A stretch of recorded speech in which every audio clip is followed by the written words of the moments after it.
മറ്റൊരു പ്രധാനപ്പെട്ട വാർത്തയിലേക്കാണ് സ്പോട്ട് ലൈവിന് പോകുന്നത്.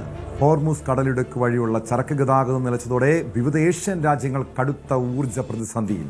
പാകിസ്ഥാനും ഫിലിപ്പീൻസും സർക്കാർ ഓഫീസുകളുടെ പ്രവൃത്തി ദിനങ്ങളുടെ എണ്ണം കുറച്ചു. പെട്രോൾ ഡീസൽ വില വർധനവ് നിയന്ത്രിക്കാൻ ദക്ഷിണ കൊറിയയും തായ്വാനും അടിയന്തര നടപടികൾ സ്വീകരിച്ചിട്ടുണ്ട്. പല രാജ്യങ്ങളിലെ വിദ്യാഭ്യാസ സ്ഥാപനങ്ങൾക്ക് അവധി പ്രഖ്യാപിച്ചു. എന്നാൽ ഹോർമുസ് കടലിടുക്ക് വഴിയുള്ള ചരക്ക് ഗതാഗതം പുനഃസ്ഥാപിക്കാനായിട്ടില്ല. IRGC ഭീഷണി തുടർന്നാൽ സർവനാശം വരുത്തുമെന്ന് ട്രംപ് വ്യക്തമാക്കി. സാഹചര്യം ഉപയോഗപ്പെടുത്തി റഷ്യൻ എണ്ണ വിറ്റഴിക്കാൻ കരുക്കൾ നീക്കുകയാണ് പ്രസിഡന്റ് വ്ളാഡിമിർ പുടിൻ. വിവരങ്ങളുമായി അജയ് സുധാബിജു ചേരുന്നു ന്യൂസ് ഡെസ്കിൽ നിന്ന്. അജയ്, ഇത് നമ്മൾ തുടക്കം മുതൽ തന്നെ ആശങ്കപ്പെട്ടൊരു കാര്യമായിരുന്നു. പ്രത്യേകിച്ചും ഈ യുദ്ധസമാനമായ സാഹചര്യം ഇത് പശ്ചിമേഷ്യൻ രാജ്യങ്ങളെ മാത്രമല്ല, ആഗോളതലത്തിൽ പല രീതിയിലുള്ള പ്രതിസന്ധി ഉണ്ടാക്കാം.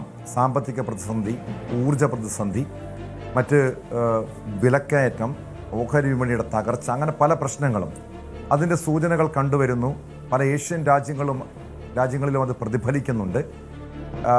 ഇത് ഏതൊക്കെ രാജ്യങ്ങളെയാണ് ഇപ്പോൾ ഈ ഊർജ പ്രതിസന്ധി കൂടുതലായി ബാധിച്ചിരിക്കുന്നത്?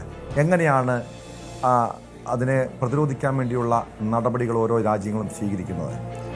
ടോം, ഇക്കാര്യത്തിൽ ഏറ്റവും കൂടുതൽ ബാധിക്കപ്പെട്ടിരിക്കുന്നത് ഏഷ്യൻ രാജ്യങ്ങളാണ്. കാര്യം ഈ പശ്ചിമേഷ്യൻ രാജ്യങ്ങൾ, പ്രധാനമായിട്ടും ഗൾഫ് മേഖലയിൽ നിന്നും ഏറ്റവും കൂടുതൽ ക്രൂഡ് ഓയിൽ ഇറക്കുമതി ചെയ്തിരുന്നത് ഏഷ്യൻ രാജ്യങ്ങളാണ്.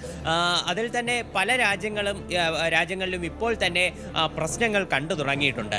ഏറ്റവും കൂടുതൽ നടപടി സ്വീകരിച്ചതും ഏറ്റവും കൂടുതൽ പ്രശ്നങ്ങൾ ഇപ്പോൾ നിലവിൽ പ്രതിഫലിച്ചതും പാകിസ്ഥാനിലാണ്. പാകിസ്ഥാൻ നിലവിൽ 2 ആഴ്ച അവരുടെ എല്ലാ സ്കൂളുകൾക്കും അവധി പ്രഖ്യാപിച്ചിട്ടുണ്ട്. അതുപോലെ തന്നെ യൂണിവേഴ്സിറ്റികളുടെ പ്രവർത്തനവും നിർത്തിവെച്ചിട്ടുണ്ട്. യൂണിവേഴ്സിറ്റികൾ ഇനി മുതൽ താൽക്കാലികമായി ഒരു അറിയിപ്പുണ്ടാകുന്നത് വരെ ഓൺലൈനായിട്ടായിരിക്കും ക്ലാസുകൾ നൽകുന്നത്. അതുപോലെ തന്നെ സർക്കാർ ഓഫീസുകളുടെ പ്രവർത്തനം ആഴ്ചയിൽ 4 ദിവസമായി വെട്ടിക്കുറച്ചിട്ടുണ്ട്. മറ്റ് ജീവനക്കാരുടെ എണ്ണത്തിലും വൻ കുറവ് അവിടെ ഇപ്പോൾ നിലവിൽ വരുത്തിയിട്ടുണ്ട്.